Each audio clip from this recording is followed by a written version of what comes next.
உலக தமிழர்களுக்கு எனது அன்பான வணக்கம். எல்லாரும் சூப்பர் ஹாப்பியா நலமா இருக்கீங்கன்னு நினைக்கிறேன். இன்னைக்கு வீடியோல சிம்பிளான ஒரு உரம் தயாரித்து மிளகாய் செடியில பம்பர் அறுவடை எப்படி எடுக்கிறதுன்னு பார்க்க போறோம். இந்த உரம் மிளகாய் செடியில 100% காய் பிடிக்கவும் உதவுங்க. என்னுடைய தோழி அவங்க மிளகாய் செடிகளை எப்படி வளர்த்திருக்காங்க, என்ன உரம் கொடுத்தாங்க அப்படின்றத என்கிட்ட சந்தோஷமா ஷேர் பண்ணிக்கிட்டாங்க. அதையெல்லாம் உங்ககிட்ட இப்ப நான் ஷேர் பண்ணிக்க போறேன். நம்ம சமையலறையில இருக்கிற குண்டு மிளகாயை பயன்படுத்தி அழகா மிளகாய் செடிகளை வளர்த்திருக்காங்க.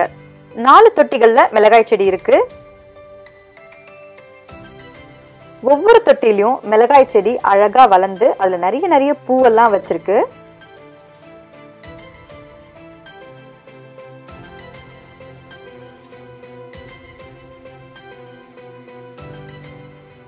மிளகாய் செடியில இருக்க பூ காஞ்சு போயிடுது, காய் பிடிக்க மாட்டேங்குது அப்படின்னு நிறைய பேர் கமெண்ட்ஸ்ல சொல்லியிருந்தீங்க. அதுக்கு இந்த வீடியோல சொல்ல போற உரம் உங்களுக்கு கண்டிப்பா கை கொடுக்கும். மிளகாய் செடியில காய் பிடிக்க சத்து பற்றாக்குறை ஒரு காரணங்க. வேற என்ன காரணம் அப்படின்னு தெரிஞ்சு வச்சுக்கிட்டாதான் அதுல நமக்கு எது பொருந்தும் அப்படின்னு பார்க்க முடியும். அதற்கான வீடியோ நம்ம சேனல்ல ஏற்கனவே இருக்கு.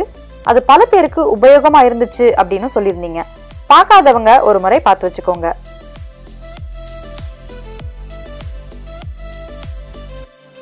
இவங்களோட செடியில எல்லா பூக்களுமே அழகா மிளகாயா மாறி இருக்கு. ஒவ்வொரு முறையும் நிறைய மிளகாய அறுவடை பண்றதா சொன்னாங்க. மிளகாய் செடியும் சூப்பரா வளர்ந்துருக்கு. அதனால இவங்க தொட்டில இருக்கிற மண் கலவை என்ன அப்படின்னு பார்ப்போம். தோட்டத்து மண் 50%, செம்மண் 30%, ஆத்து மணல் 20%. மிளகாய் செடிக்கு அவங்க ஸ்பெஷலா கொடுக்குற உரம் என்ன அப்படின்னு பார்த்துடலாங்க. கடலை புண்ணாக்கு, அது கூட அரிசி கழுவிய தண்ணீர் எடுத்துக்கோங்க. கடலை புண்ணாக்க ஒரு சில மணி நேரங்கள் அரிசி கழுவிய தண்ணீர்ல ஊற வச்சிடணுங்க. கடலை புண்ணாக்கு நல்லா அரிசி கழுவிய தண்ணீர்ல கரைஞ்சிட்ட பிறகு அது கூட இன்னும் கொஞ்சம் தண்ணி சேர்த்து செடிக்கு கொடுக்கலாம். எவ்வளோ தண்ணி கொடுக்கணும் அப்படின்றது உங்ககிட்ட எவ்வளோ செடி இருக்கோ அதுக்கேற்ற மாதிரி தண்ணி கலந்துக்கோங்க.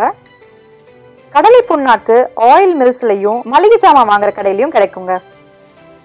கடலை புண்ணாக்க அரிசி கழுவிய தண்ணீர்ல தான் கலக்கணும் அப்படின்னு அவசியம் இல்லை. சாதாரண தண்ணீர்லையுமே ஊற வச்சு கொடுக்கலாங்க. கடலை புண்ணாக்கு எவ்வளோ எடுத்துக்கணும் அப்படின்னு பார்த்தோம்னா ஒவ்வொரு செடிக்கும் 15 கிராம் எடுத்துக்கலாம். கடலை புண்ணாக்கு அரிசி கழுவிய தண்ணீர்ல 12 மணி நேரம் ஊறிட்ட பிறகு 3 அல்லது 4 மடங்கு தண்ணீர் சேர்த்து, அதிக செடிகள் இருந்தா இன்னும் கூட தண்ணீர் சேர்த்து எல்லா செடிக்கும் கொடுக்கலாங்க. செடிக்கு இந்த உரம் கொடுக்கறதுக்கு முன்னாடி நாள் நைட்டே பிளான் பண்ணி ஊற வச்சிட்டோம்னா அடுத்த நாள் காலையில செடிக்கு கொடுத்துடலாம். இப்ப நீங்க பாக்குறது 1.5 மாதம் கழிச்சு மிளகாய் செடியில இன்னும் நிறைய கிளைகள் வச்சிருக்கு. முன்பை விட இன்னும் நிறைய மிளகாயும் காய்ச்சிருக்கு. கடலை புண்ணாக்க 12 மணி நேரம் ஊற வச்சு கொடுக்கும் போது அது நல்லா புளிச்சிருக்கும். அதனால நிறைய நல்ல பாக்டீரியாவும் உருவாகி இருக்கும். அதனால குறிப்பிட்டு மிளகாய் செடியில பூக்கள் வைக்கும் போது இந்த உரத்தை கொடுத்தோம் அப்படின்னா எல்லா பூக்களும் காயா மாறி நமக்கு பம்பர் அறுவடை கிடைக்கும். கடலை புண்ணாக்கு உரம் 10 to 12 நாளுக்கு ஒரு முறை கொடுக்கலாம். அது மட்டும் இல்லாம அரிசி உளுந்து கழுவிய தண்ணீரும் கொடுக்கறதா சொன்னாங்க.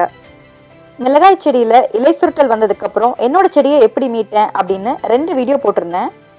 இதை பார்த்து நம்மளோட வியூவர்ஸ் அப்படியே ட்ரை பண்ணி சூப்பரான ரிசல்ட் இருக்கு, செடி மீண்டும் பொழைச்சு நிறைய ஈல்டு கொடுக்குது அப்படின்னு நிறைய பேர் கமெண்ட் சொல்லிட்டே இருந்தாங்க. அதுல ஒரு கமெண்ட்டை இங்க கொடுத்துருக்கேங்க. ரொம்ப மகிழ்ச்சி. மிளகாய் செடியை பற்றிய இந்த வீடியோ உங்களுக்கு எவ்வளவு பிடிச்சிருந்தது, உபயோகமா இருந்ததா அப்படின்றத மறக்காம கமெண்ட்ஸ்ல சொல்லுங்க. நம்ம சேனலோட வியூவர் ஸ்பெஷல் ரிக்வெஸ்ட் ஒன்று பண்ணியிருக்காரு. ஹாய் ரோஹித். நியூ வியூவர்ஸ் சேனலோட பிளேலிஸ்ட் செக் பண்ணி பாருங்க.